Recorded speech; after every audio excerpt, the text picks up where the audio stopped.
The beggar picked up the noodles from the garbage can and was about to eat them. A disabled girl handed him a slice of pizza and said that the noodles were dirty. The beggar took the pizza without any excuse and ate it. Unexpectedly, the boy next to him suddenly fainted and fell to the ground. The beggar quickly unblocked the boy's acupoints with his hand. Then he injected his inner power into the boy's body. In the next second, the boy miraculously woke up. The beggar noticed that the boy suffered from congenital heart disease and needed to go to the hospital for treatment. The girl said that she had not yet saved enough for her brother's medical expenses. Seeing how difficult their lives were, the beggar took out a fragment and handed it to the girl. He told her to sell the fragment to pay for her brother's treatment. The girl accepted it with skepticism. Little did she know that this fragment was no ordinary thing. The pawnshop owner was instantly stunned when he saw it, because this was a fragment of the mask of the divine guardian of the nation. The entire mask was made of gold, but no one had ever seen what the divine guardian of the nation looked like. 10 years ago, the divine guardian of the nation single-handedly annihilated an invading enemy. After that battle, he was met with suspicion by others. In order not to implicate his family, he disappeared for over 10 years.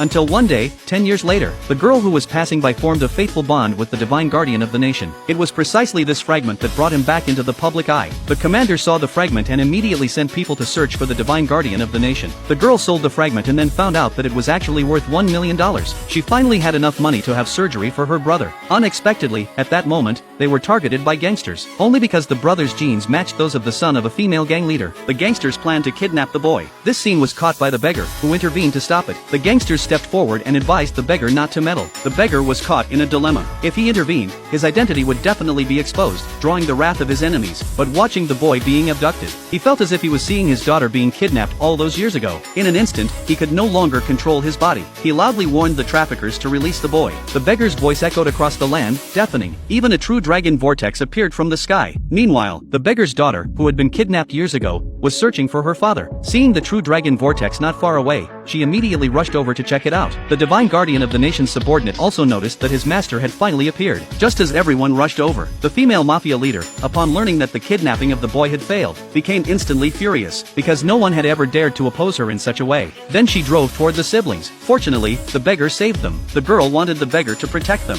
but the beggar told the girl to stay away from him, otherwise, they would all die. After saying that, the beggar turned and walked away. At that moment, the female mafia leader arrived with a group of thugs. They intended to abduct the siblings. However, the bystanders stepped forward to denounce them. In the next second, the female mafia leader pulled out gold bars, attempting to bribe the onlookers with money. Sure enough, once they saw the money, they ignored the little girl's plight. Seeing this, the female gang leader became extremely arrogant, believing that no one could come to rescue the siblings. Just as they were about to be taken away, the beggar spoke up again to stop them. The female mafia leader immediately ordered her thugs to teach the beggar a lesson. The beggar did not want to expose his identity for the time being. He took out a bag of fragments and gave them to the female mafia leader, hoping to settle the matter peacefully.